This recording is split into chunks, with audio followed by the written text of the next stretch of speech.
It's recording. Okay, it's recording. All right. So I am here with Rachelle Houston from Excel Youth Academy. And today we're going to be talking about Excel Youth Academy. But before we get into that, let's do these would you rather questions and get you warmed up. Okay. All right. So would you rather have the ability to see 10 minutes into the future or 150 years into the future? Ooh. Oh, good question. I'll say 150 years Okay. into the future. Yeah, I would like to see what happens with the legacy. Yeah. I think 150 years is better for me than 10 minutes because Yeah, like, I can better prepare for 150 years. Yeah, I'm like, oh, so that was the outcome of all that. Let me switch up motors. Yeah. Let me Let's switch go up. change it up real quick. Okay, the next one is, would you rather be forced to sing along or dance to every single song you hear? Sing along. I could bust a move, but I'm not a dancer, and I don't want to dance to everything. I'm more of I can dance in my seat, and I still be feeling the Right. groove. I may not get up the whole time, but Right. singing.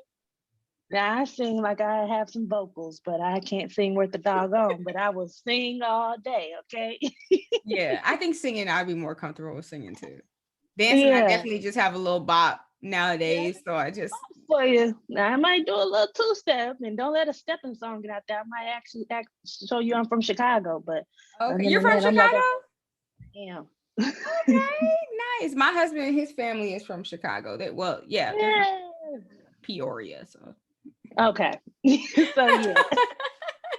But that's a good disclaimer because people from Chicago and they hear like you're from Chicago, they get excited and they're like Peoria. Oh, okay. Yeah. It's that Yeah. way. But his dad is from, I want to say, the west side of Chicago though. Okay.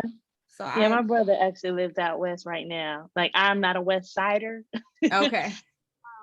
But I do feel like when people say, "Well, what part of Chicago are you from?" I always just say like the city because for the most part, I always went to school in the downtown area, no matter if we lived out south or we lived in the suburbs of Evanston. If we lived down the street, I was always going to go to school in the city. Okay. All right, Chicago in the building. Okay, would you rather stay in during a snow day or build a fort? A fort outside? I guess, yeah. We'll say outside. Hmm. I stay in. I had enough snow growing up, so I'm not pressed by it. I think I get a little joy by seeing my kids when they get to see it, but I, I'm good. I like to look at it. I think it's pretty to look at. Yeah, for sure. See, and I'm from Georgia, so like snow is cool in Georgia snow, like the little sprinkle we get down here. That's okay. I don't think I could deal with like the snowstorms and like the piles of snow. Like I don't think I could do that. And trucking through and got snow in your boots and you got to go to school and no snow days. Yeah, I don't think I could do that. I need the snow day. Okay. Okay, would you rather swim in a pool full of Nutella or a pool full of maple syrup? Uh, new time. I'm like, maple syrup. Maybe because it's probably be a little easier to get through. I don't know. Nutella seems a little extra thick, so yeah, maple syrup. I don't know. Really, I don't want to do it either one. Right. Both of them sound really sticky. Like, Oh, and I love swimming too, so no. I've never even had Nutella, fun fact. So I don't even know what it tastes like. Fun fact, I've never had it either. I think it looks disgusting, but I know what it is, and I've seen it in a jar. Right. And like peanut butter to me, so I was like, yeah. I'm gonna go with the maple. Yeah. At least you kind of familiar with that. So you yeah. Okay, last would you rather? Okay, would you rather would you rather give up air conditioning and heating for the rest of your life or give up the internet for the rest of your life? Ooh. Ooh,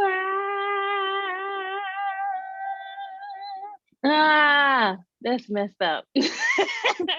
um, because of course I've survived without the internet before the internet. Right. And you know what?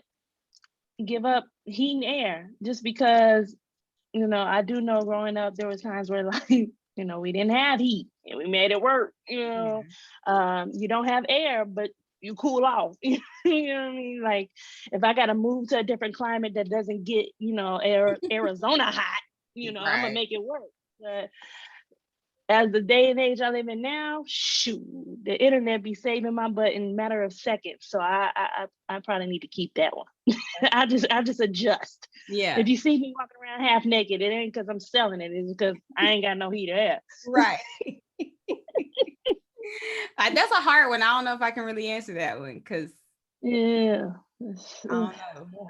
I'm born in the South. I need heat. I mean, I know I don't need heat. I need the air conditioning in the summer. Air. Yeah, the air. It's Yeah. hot. But Yeah. I don't know. Yeah. I guess I could open a window or turn the fan on, but still, it's still Right. hot. Still hot. All right. So, all right, those were our would you rather questions. So we're gonna get into Excel Youth Academy. So I will give everybody, all the listeners, just a little brief backstory. So I just met you Yeah.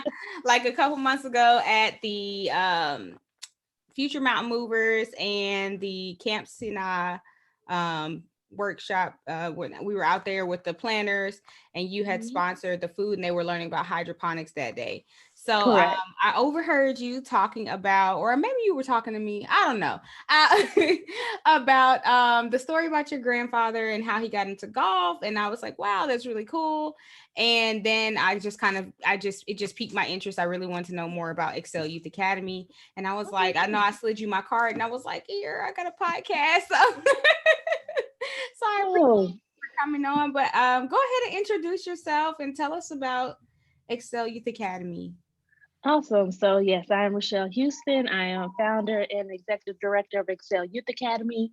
And basically, Excel Youth Academy was thought about on the premise of wanting to expose underprivileged kids to golf, but kind of not wanting it to be all about golf. I wanted it to, in a short version, to have our scholars major in golf, but then have the option to have these electives at their at their fingertips. So what you saw that day was me basically bridging that gap to what they were doing, and it triggered me because we're rolling out a gardening club this year, but I also wanted to make sure that we understand that community service goes into this. They had that I needed people to understand that there are food deserts in the city, Mhm. and I just thought it was an awesome, project that they had going on, that they found this land, and I was like, oh, we have to be a part of that, because I wanted to make sure that going forward that people understand that EYA is a hub of golf resources, but we also can, branch out and we doing other STEM activities with it. So one of the things how I met Janelle is because she came out to a clinic that we have that's kind of like our shiny ball, for kids. It's a golf and art clinic. It's 1 hour of golf, 1 hour of art, and it happens right there on the golf course. And once they get both instruction, they end the day by hitting golf balls that they dip in paint onto canvases, Mhm. and they get to take home canvases that they drew on that day. So that it's kind of like just a fun fair festival kind of day, but it is involving mainly golf as their foundation. And then from there, students that are like, hey, you know what, mom, dad, or mom and dad is like, hey, I want you to continue this golf. I either get them in a program with US Kids, because we are a partner of US Kids. We are able to help the pipeline for PGA Junior League. Of Okay. course, we know PGA Junior League leads to bigger things, but in order to get into that program, you have to have certain fundamentals, be able to pass certain tests, because they do give you written tests for the PGA League, to make sure that you understand how to actually play competitively and respectably, and know the etiquettes and the rules and things like that. So we're just trying to be that liaison that helps them bridge that gap. It's a lot of resources out there that unfortunately underprivileged youth don't know about. For example, US Kids has a clinic that just launched this week, and we were able to get 7 of our students that have shown interest, who have signed up to be EYA members, full scholarships to do a 6-week program that will allow them to maneuver through the US Kids program and then opt into the junior PGA. So that's basically what we're about. We pride ourselves on being a mobile academy because we don't have a brick and mortar. We go to wherever our services are needed. And we try to just eliminate that intimidating factor of golf. We are more of a lax, when the kids come out, we might have music playing, we joking around. We want to make them feel like they're comfortable. And this is just an added tool. If you're looking to put your kid in a program that's going to get them to be Tiger Woods, we can assist you with that. But our lane is just trying to make sure that they are exposed. They have this in their repertoire. They have this as a resume builder. Our scholars are able to not only learn about golf, but again, reach out into their communities, learn about gardening, have financial classes, etiquettes that we're doing. We're rolling out another thing with cooking classes. So it's just things for them to just, again, resume builder, things for them to be exposed to. We want our children to be out here feeling like, I know they always say sky's the limit, but we want you to feel like you are successful in whatever successful path that may be. Let us bundle some tools and resources your way so that when you are going through those trenches and you do need those, key resources, you already know them. You've already been there. You've already seen it. You know how to walk into any room and feel confident and stand proud. Like I can be amongst whoever, whenever, because I know so much, or I've been so many places and I've seen so many things, and I have people in my corner that even when I don't know something, I know I can go get it from. Right. So that's in a nutshell what we're trying to do. And that all stems from my background. Just to go more into that, I am from Chicago, Illinois, but I was raised by a single mother. My aunt actually raised me. I didn't have parents, and I was able to see kind of best of both worlds when it came to growing up. Of course, when you're going through it, you don't acknowledge it as much until you are an adult and you can look back at all these things. But just in a nutshell, not to go too deep, but my mother was an incarcerated individual for basically all my life. I didn't know my father. My mother's sister raised me at the age of about 4, and she had her own son, but she adopted me. So by law, it was like she became my mother. Her son became my brother. And I grew up in the south side of Chicago at that time. She was an independent woman, had like her own rental properties, doing multiple things. And it was back then, I mean, they always say Chicago's scary, but I remember, back then, like where we lived was 69th and Aberdeen. And like we would literally pull up at night and she would count, like, all right, I counted 3. We're gonna jump out, we're gonna run in. And we would literally do that. And I'm like 6 years old, like, oh, gotta get in the house. And sometimes you get in the house and your house got broken into. We probably got broken into like 9 times, no exaggeration, before she actually was like, okay, we're moving north.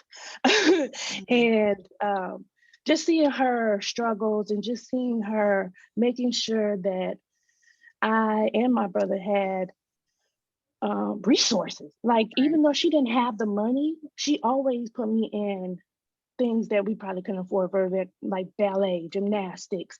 I was in piano classes. I was lined up to do vocal classes. Even at a young age, I was like, I want to sing. Can't sing though. And she would like put me in all these programs until, funds were iffy. And at some point it got to where whenever money got really tough, she would send me to my grandfather's house. And my grandfather lived in Alabama, Selma, Alabama, exactly. So for a while, I would go down there for the summers, all summer. And from the age of maybe 6 on up. And his thing was golf. He was an entrepreneur. He had a roofing company. He was the first Black man to have his own par 3 and golfing range in Selma. It was called Selma's Golf Center. It was later bought by the city, but at this time, he had built it himself. he was doing, like pro bono coaching for like schools. And since I was there, he would take me with him. So bridge that gap for the kids. And then I have someone to play with. And he always just instilled with me like, hey, Shell, this could be your ticket to a better life. This could be a helping aid. And the goal was always to give me a scholarship. Although for me, it was kind of like, oh, golf, oh, why? I'm from Chicago. We get on the train, we go to the mall, I'm in and out the streets, and then I got to go to the summer boot camp in my mind to play Down golf south. down south in Selma, Alabama. Of course, people are like, oh, it's so rich in history. Oh, that's the Bloody Sunday. I get it, but there's like 200 people here. Yeah. Okay, so Bloody Sunday comes in, and the city is turned up. Like, all 200 people come into the city for those, and that, of course, at that time, as a young girl in my young teens and young age, I didn't know the history behind it. I didn't know the legacy my grandfather was laying. I Right. just knew that if I played golf and if I played well, he might buy me a little outfit, or he might slide me $5, or he might, take me to go get ice cream or something. So I always wanted to make sure that I was doing things in his eyes that was pleasing. And Right. so I knew playing golf was one of those. And like I said, I was fortunate enough to spend summers there and then go home to Chicago. And then there was a point from like 8th grade to 10th grade that I stayed with him. And I must say that probably was the most,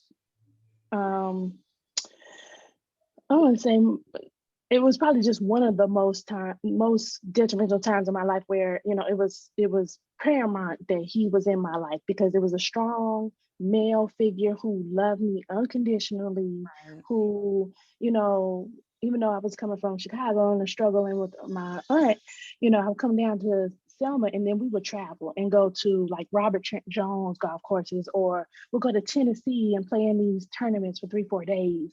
And it just, again, broadened my horizons. I was able to be around people that, I didn't know, but there's a black individuals that are well prominent in their field. They're doctors, they're lawyers, they're shakers and movers, they're politicians, and they all know my grandfather, and they all respect him because he was not only a business owner, but then he was a retired military. So some people would call him colonel, and it was just this whole regal moment of him. And as I got older, it just came so blatant. Ever been in a situation where you want to kind of not run from your vision or run from your calling or your purpose for that matter, but it keeps creeping up, it keeps hitting you in the face, it keeps coming back, and you're like, oh, I don't think I want to do that. I don't know if I want to Yeah. do that. And it's like, okay, finally the light bulb clicks, and you're like, I have to do it, because if I don't, it's going to continue gnawing on me. And that's what we don't want, right? Right. So, and I say all that to say, you know, I was doing the work of EYA before there was an EYA. I just one day decided, you know what, this needs to be official. My Right. grandfather never made anything in this like official, because it was always this him just giving back. With me, it was like, oh, this became more of a forefront, and I kind of wanted to change that narrative of not just golf, because I am a city kid, because I wasn't, um, exposed to all these resources. I feel like it made me a real well-rounded individual. When people see my initial resume, I guess on paper, I'm a statistic. I was always told that you'll be lucky if she graduate high school. You'll be lucky if she don't get pregnant in high school. You'll be lucky if she don't. And it was like from the jump. And I just never got that. Like, wow, you wrote me off before I could even put forth any effort. And thanks be to God that I had two individuals that continue pouring into me. And Right. of course, there's a laundry list of individuals that I can probably name that really over the years that God just planting seeds in front of me and making sure that I was always on the path of the right people. But it was the two initial people who put those seeds in me to even allow other people to want to work with me, to want to help me, to want to be around me, to want to see a light in me. And so, yeah, that's how I got here. That's an awesome story. There's so much rich history there, and I just love I love the fact that you had to come down to the South. Because there is a lot of rich history in the South for Black people just in general.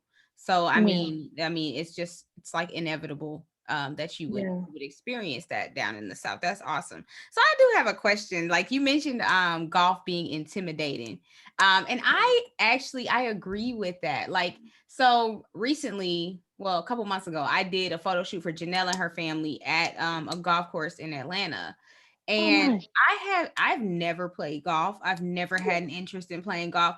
I might have picked up a golf club, but I've picked up a couple golf balls because like just finding them like random places. Yeah. But I was like, wow, there's so much to learn because they were explaining, Janelle and Jerry were explaining things to me before we kind of got going. And the kids were there, but I like the idea that you guys kind of try and ease that intimidation factor. I like the idea of playing music on the golf course because it is very quiet out there. And I can't imagine having a group of kids out there being quiet. So tell me more about this intimidating golf. What is that? What does that really mean?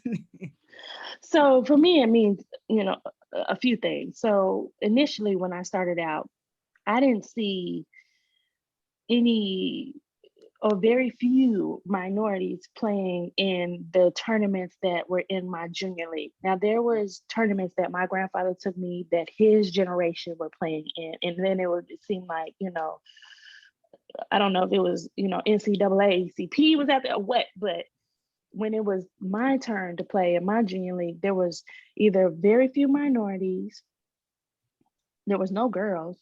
I actually were, when I stayed with my grandfather that eighth grade year, I tried out for the golf team. The school I went to was predominantly white, um, and they didn't have a girls team. Mm, So technically, and it's funny because I Googled looking for something else. I found an article and it was me with the other boys on the team. And okay. I spoke about this not too long ago, I think on my page. I had said, it's funny, sometimes you don't realize the steps you're making when you're younger until someone calls you out that you made history. But I was the only, long story short, I tried out for the team. I made the team because I shot the score. So not only am I the only female on the team, but I'm the only minority on the team. And Right. now we're going around and we're playing in a boys golf tournament. And we're playing all different schools. And each time it was like that. Every time you would hit the first tee box for me, it was like all eyes are on you. You have to represent everyone, every woman, every girl, Mhm. every minority, anybody, And of course, my hair is extra straight right now. But back then, before I knew about chemicals and pressing your hair and things like that, my hair was like huge. So you knew right off the back, like I'm something else. And I don't, they may not know. And they would always look at me crazy. Like, Yeah. what is she? What is she? What is she? And some, be so bold to even ask. But I even remember playing, we played so well. We went to the state championship and I played one out of 300 boys. And so we was probably like the second or third round of teeing up. And it was like, oh my God, okay, please don't top the ball. Please, keep my head down. Please make solid cut. Please just get off the tee box. We're going to be good. But they never made me feel like, oh, wow, you're doing something great. Or, oh, wow, I can't believe you're here. Congratulations to you. It was never like that. It was always, what's she doing here?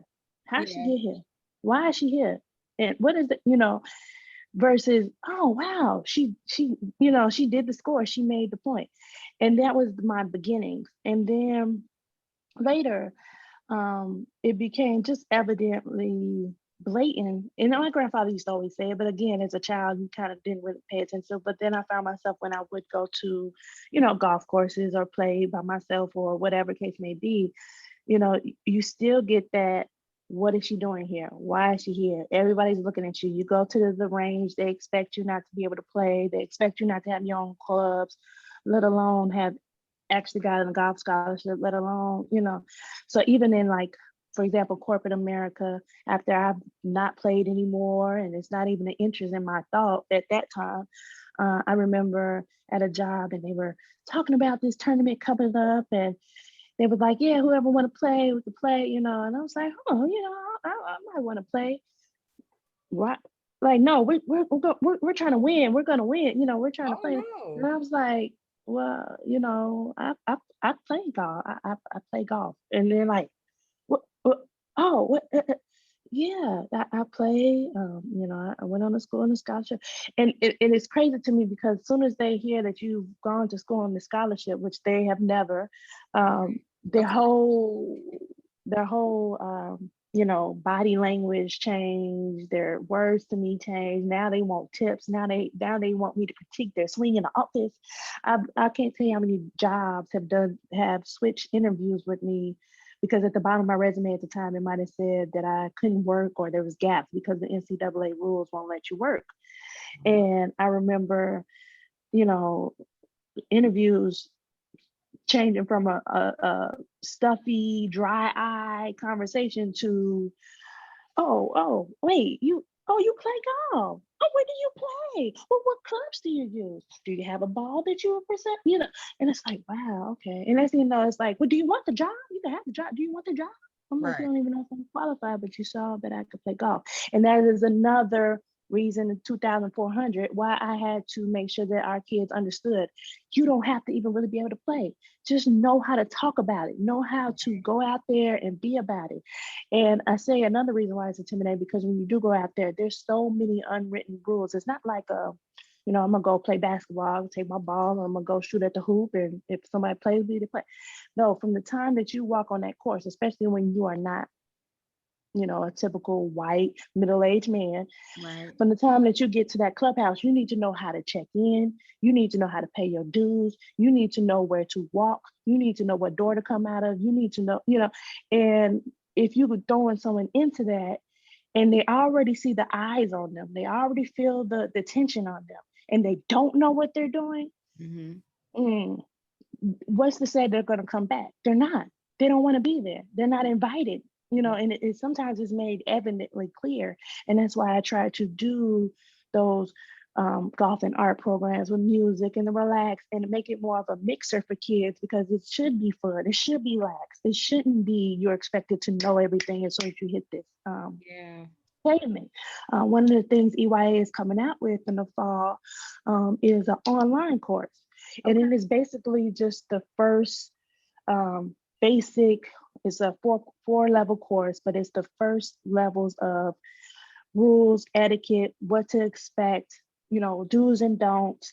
And it's made for our kids to take with a couple of STEM activities where they'll be like designing their own golf course or designing their own wardrobe.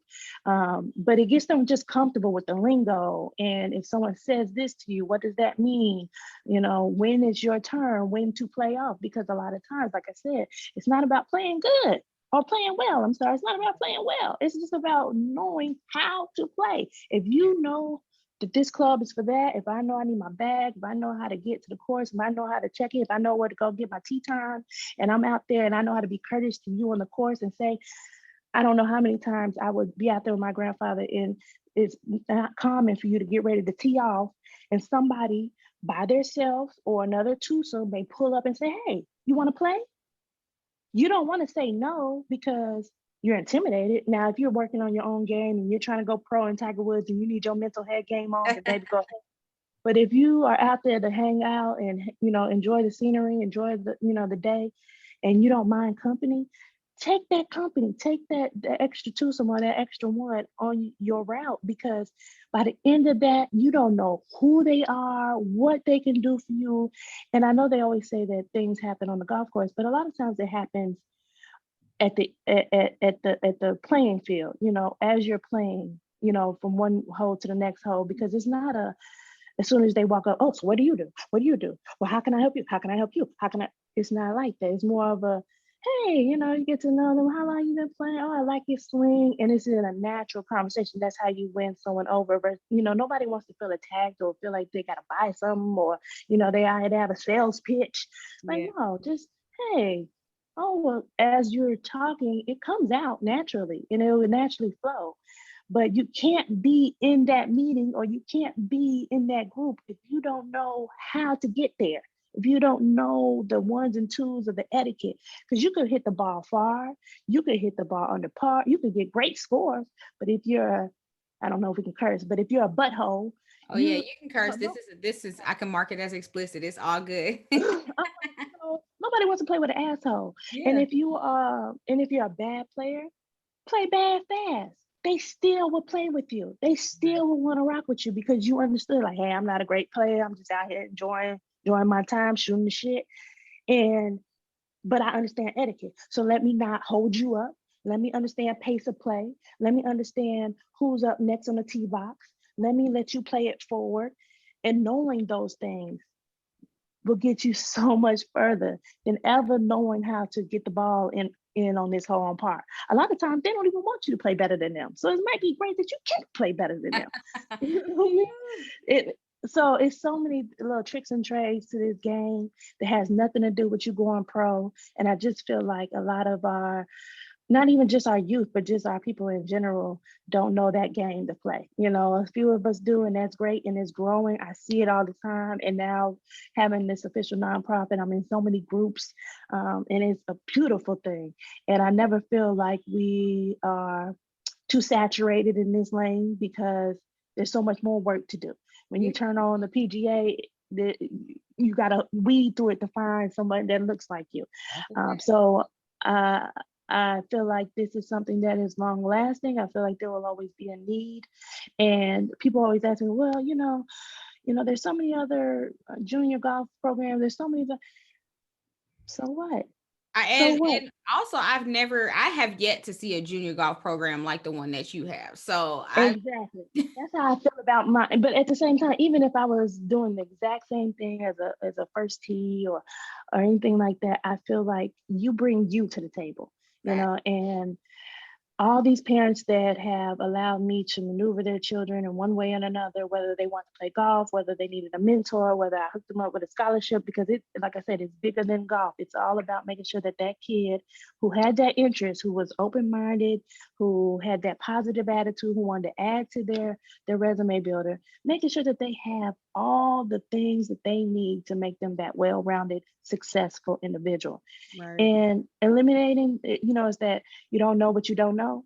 Well, let's eliminate how many things you don't know. Right. I just think with so many adults nowadays would be in such a better place if they had just had someone that sowed that seed into them.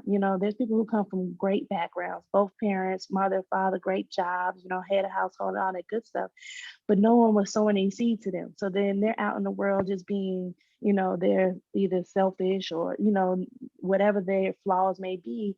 And it could have been diverted had they had been into certain programs or, because parents can't do it all. Like, let's Right. be real. It Right. takes a village. And like I said, even though I have my two people, I have a laundry list of women and individuals that I know, like, whoa, I remember when she sowed that seed into y'all. I remember when we had that conversation. Um, that helped me direct my vision, helped me direct my thoughts. And it's just so important to feel like you have that village, whether you have that home security or not, because you may not always feel comfortable going home talking to your parents about certain things or taking their advice by certain things. But if you hear from an outside entity, sometimes that clicks, and sometimes that is the one that's going to take you to that next level or help you stay open-minded to where you don't, X yourself out of something that is for you, you know. And I think, as young adults, and as kids, they don't know what they don't know. And they don't know that they're going to need those tools. So once I have that conversation with their parents are usually on it. Like, wait, you do what? And you're doing what? For example, these 7 children that I got in, 3 of them have been to my clinic. 4 of them came from a school that I did a clinic at, and I had just put something out to the principal to let them know, like, hey, I'm trying to fill some slots. I got some scholarship money. I'm trying to get it to kids who are really interested, who really want to see some, you know. And then she gave me the information. I called the parents, like, personally, Yeah. gave them, my thoughts, and then I followed up with that email, had them fill out their registration form. Then I followed up when they got a confirmation that they are successfully in there, and then I met them at the course to make sure that everything is legit. Like, you have that white glove service. You don't feel like you just walked into those 4. Um, students, the extra 4, their parents had never even been to the golf course. Their parents don't even know what the golf course is. They didn't know if they needed a club, not a club. So it's even helping the parents feel more at ease by letting their child try this because they don't even know, they've never been there. So to me, it's just a white glove service for our kids. If they're interested in golf and STEM, I will hold them like they're my own babies, make sure they get what they need, and fortunately, people gravitate toward that. They see that light in me, they see the positive in me, and people respect that, and they try to help whichever way they can. And so I'm so grateful for where the nonprofit has grown. It has been established since 2017, Okay. and we have reached over 600 kids in just an exposure. Okay. We are now getting into the matrix field of, okay, out of those kids that get exposed, how many kids now want to follow up and really get deep dive into it, so that eventually we'll get to the point where we'll have, set up for actual grant dollars, and this will be a program that can reach beyond Georgia. Right. So what age groups do y'all serve? Because I got a 3-year-old. He's about to be 4. Into Get him in there today. So we really usually do 7 to 17. Okay. Our junior stroke clinic, we have some 6-year-olds in there. But as long as he's like, I would give him to at least 5. And then you could bring him to like the junior strokes and let him like play in the paint, check it out. Because his mom is VIP, we'll let him in. And then let him go from there. And then when he's like 6 or 7, we can get him in the US Kids program. And then, and that's a 6-week program. And they have 4 levels. And then once you're done with that, like pretty much, if he wants to go into, at that point, if he wants to join the team at school, if he wants to go into the PGA league, he'll have options. Or if he just want to say, hey, mom, I did it. It's cool. I know about it now. I don't want to do that though. Let me do something else. Then Yeah. that's fine as well. And he can still stay within the EYA membership program because, again, there'll be cooking classes virtual, or there'll be come out. One of the things we'll be launching with Sugar Creek, because that is our home course. We're launching the garden club there. And so on the golf course, there will be a section where kids can go tend to the garden. Okay. So they'll be able to say, okay, well, I'm done with this. I'm gonna go over here and check that out. And then maybe I'll go over here and paint something. Right. I want it to be, like I said, a full experience of being able to just try stuff, Yeah. start stuff, switch it up, For sure. So where did you go to school? Because you did mention you had a scholarship. Where Yeah. did you go to school? I actually went to Jackson State University. It's in Okay. Mississippi. It's funny because I went to Chicago State for a semester, and then I wound up just finishing at Jackson State. But I had got a South scholarship. again. Yeah, I did. And it's crazy because they both offered me a scholarship. But Eddie Payton was the golf coach at Jackson State, and he just really made an impression on me, rest his soul. But he was Walter Payton's brother, and they trained you like you were trying to go pro. Like, but I look back at it now, of course, and I'm grateful for those times. I want to say we won SWAC like something astronomical, like 8, 9 times in a row. We had Nike sponsors, Red Bull sponsors, and at the time, you know, people like to talk mess about what they don't know. And going to an all black school with a golf team, Hey, they kind of was just like, well, who on the golf team? What golf team? What golf team we got? yeah. They just did not understand. But what they didn't know is like the golf team was the only one winning SWAC, okay? Because that football horrible. Dion's there now, thank God. But the football team was horrible. And if it wasn't for the band, nobody would go. Okay. So shout out to the SWAC team, JSU women's team for holding it down. Cause we were making our mark even when nobody wanted to acknowledge it. Okay. And now Shasta is the LPGA pro representing for JSU on the pro team. So shout out to Shasta Aberhart, my little plug right there. Okay, yeah, because I was like Jackson State. Wait, that's an HBCU. I didn't know HBCUs had golf teams, but that shows how much I know. Okay, because Yep. so I went to Savannah State, and I think we had a golf team too. I'm pretty sure you did in Savannah. I'm pretty sure. Like even just as they had a bowling team, like they were showing out back in them days. Yeah, I looked on there recently, and I don't see those programs like I used to. But funding be real. yeah, Funding is real. yes. Okay, so dang, I had a question. Okay, Okay. so what is like the most challenging thing for you as far as, because you are a mother, um, Yeah. as balancing like motherhood and entrepreneurship, because you have a lot going on. Like, what's the most Yeah. challenging part and what's the most rewarding part?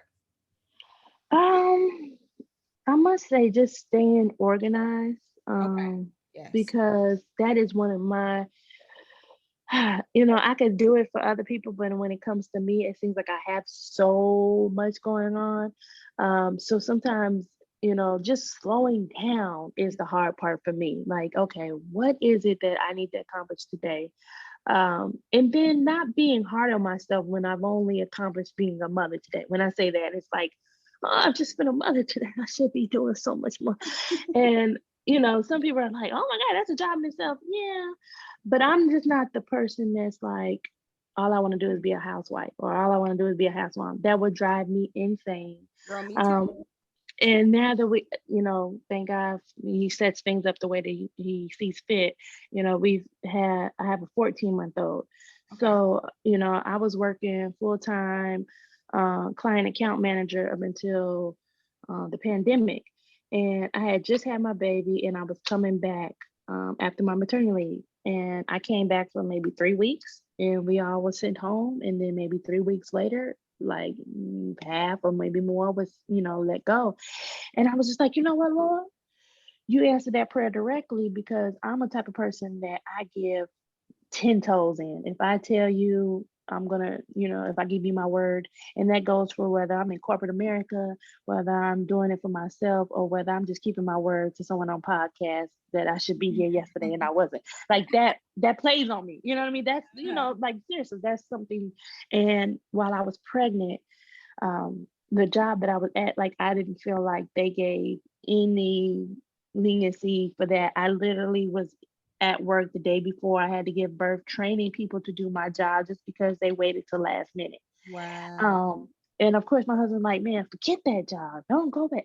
But it's like, it would gnaw on me because my name is on that. Right. I signed up for that. And then I'll be letting these people down because I didn't fulfill, it wasn't up to them. I didn't know I was going to be pregnant. Like, I didn't know all this was going to happen. Like, this pregnancy was a surprise on me, just like it was a surprise on them. Um, and so when I came home, and I remember, oh Lord, trying to work from home. The kids are here. My oldest is 5, so I have 2. And then my husband was working from home. And I remember feeling like this cannot be life. This can't be, because there's no way I could put in what the job entails, which is like an 8 to 12 hour thing, especially since you're at home. They feel like you got to do even more. And then still cook 2, 3 meals a day. And Mhm. then I got to so it was a lot. And then, let's talk about it. There's always postpartum up in there, and Yeah. I'm not feeling like myself, and I'm feeling down on myself because I'm not feeling myself, and it's just Right. a spiral cycle. And I really think just being vocal about that, Yeah. and not, and this being my second go round, not Yeah. feeling like I need to uphold some type of persona that I can superwoman it all, and I'm gonna throw these kids on my back, and I'm gonna flip this burger for my husband, and I'm gonna Mhm. send these emails and do these sales reports, and I'm gonna mm-mm. So when they called me to uh that we would get laid off, I almost like, chuckled, or, was just like, thank you. Like, I know it was a sad time for everybody, but I was like, oh, thank you, because I didn't want to send my youngest to daycare early. I wanted to keep him out as long as I could. Um, but I must say, it all worked out for the best. It is a juggle for anyone, even if you're just a mom, like, and I don't want to say it lightly, just a mom, because a mom Yeah. has like 15 jobs in itself. And I hate talking to men about it because they don't understand. You're not a mom. Your get up is different. When you hear that baby cry, your reaction is a little different than the father's reaction. Not that he loves him any less, or not that, it's just you're like first on command, first in line, first in Right. duty.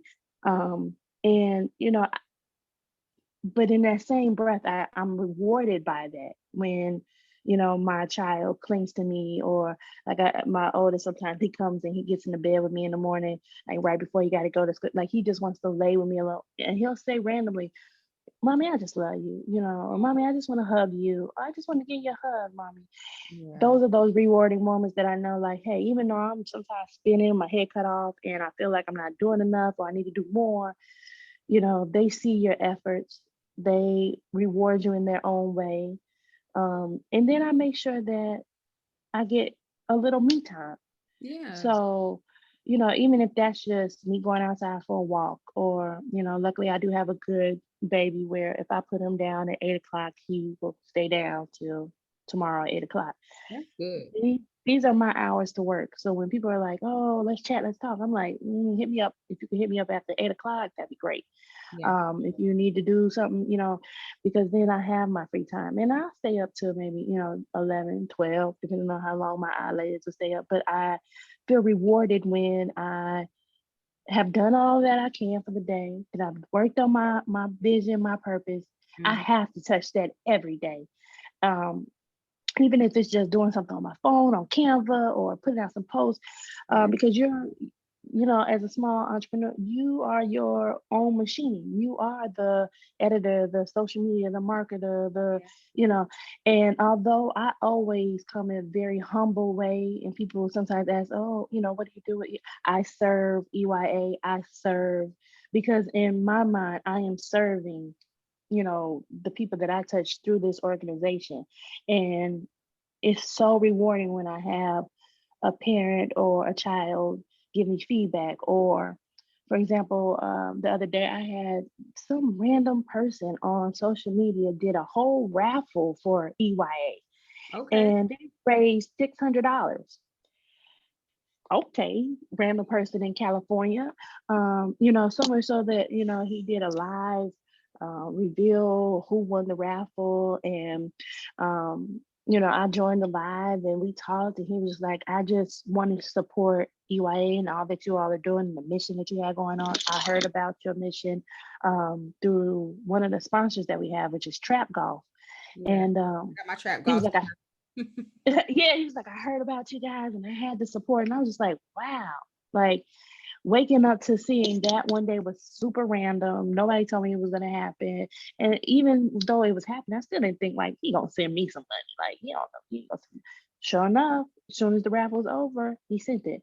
Um, and because I'm learning certain things that, like sponsor letters and newsletters, and you get into all those things that you're like, "Oh, I gotta do it," because that kind of helps um, solidify, your organization. um, I get rewarded from that. Sometimes you are down on, you like, "Oh, that flyer may not look right. Oh, that letter probably could have been better. Oh, I should have said this." And then they come back with, "Oh, this is awesome. This looks great. I'm going to sponsor 10 kids." What? Yeah.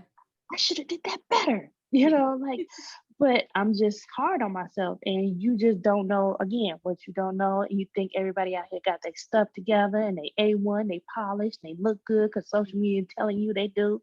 And a lot of they shit be janky. Yeah. And one of my worst pet peeves is reaching out to someone who say they do something in whatever that field is. And when you reach out to try to get them to do that for you and actually pay them the money to do it, and you ain't trying to look for no deal, you ain't trying to get a percent off, you ain't trying to undercut them, and they like playing in their butt getting it done for you, or not really getting back to you, or responding hella late. And it's like, well, shit, I'm just trying to get you to do what you say you do every day. You Right. don't do that every day?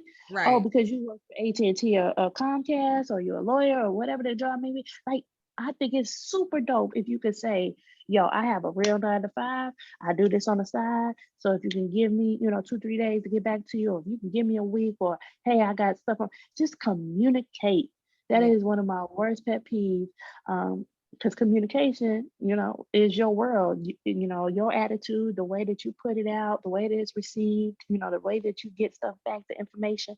It's your communication. It's your burden to bear. You Yeah. need to figure that out. And if you want to, stand behind your brand and want to feel like you put out some great work, then stay true to your word. And so that's why I think I'm so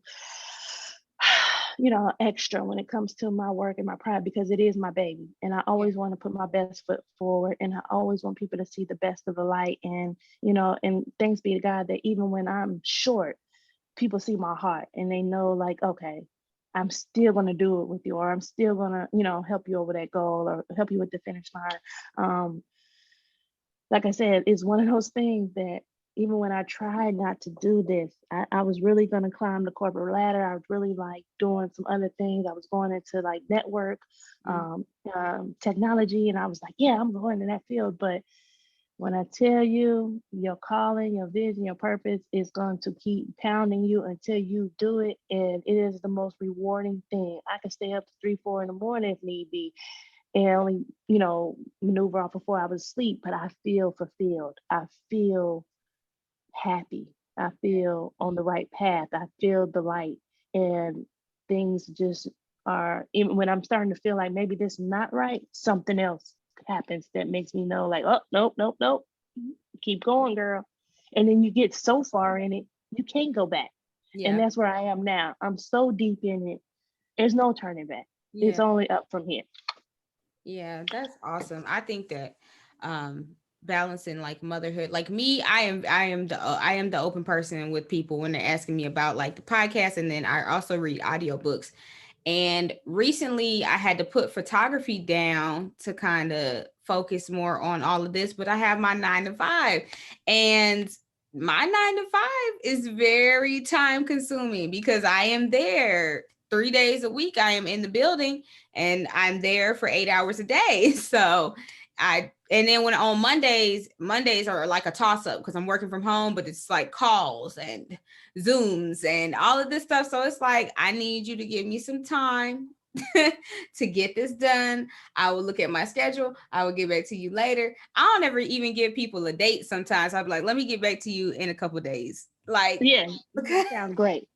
But because you're saying that makes people want to work with you. For Yeah. example, I asked somebody recently about polo shirts that I know that they get polo shirts all the time made with their logo. So I'm like, oh, who's your connect? They gave me the name, the number, and it was directly to somebody. And I was like, oh, it's a small business, even better. Yeah. Yes, I wanted to support this person. I called, left a voicemail. They called me back. Um, and somehow we wind up like texting the information. Maybe they text me their email address. So I sent them my file that I wanted to make. This was probably about a month and a half ago. Uh-huh. Asked me, have I heard anything? And mind you, about a week or two after I sent them the file, because they were like, "Oh, I have this to you tomorrow. You can get the digital file, and then we can go from there." Da, da, da. Right. I'm like, "Okay, cool." 2 weeks later, I just followed up like, "Hey, just want to know, did you ever get the digital file? Let's start there." And they were like, "Oh, I'm so sorry, I've been backed up, but I'm gonna get it to you by tomorrow or the next day or something like that." Again, it was already 2 weeks later. I'm like, okay. A week later, I call and I'm like, look, if you're not the person, just tell me you're not the person. It's okay.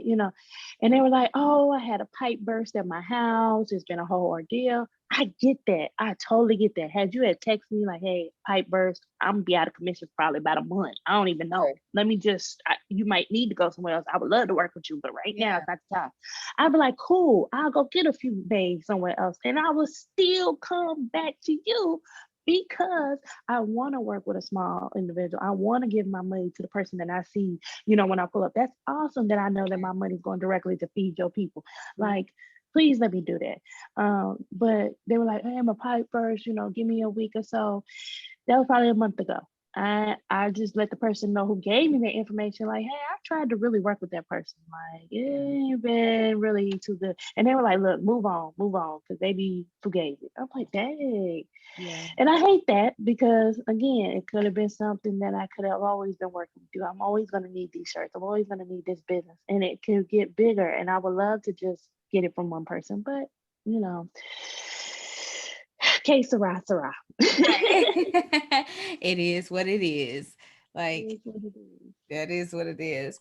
Well, thank you, Rachel, so much for coming on. Do you want to plug your socials so people can follow Yes.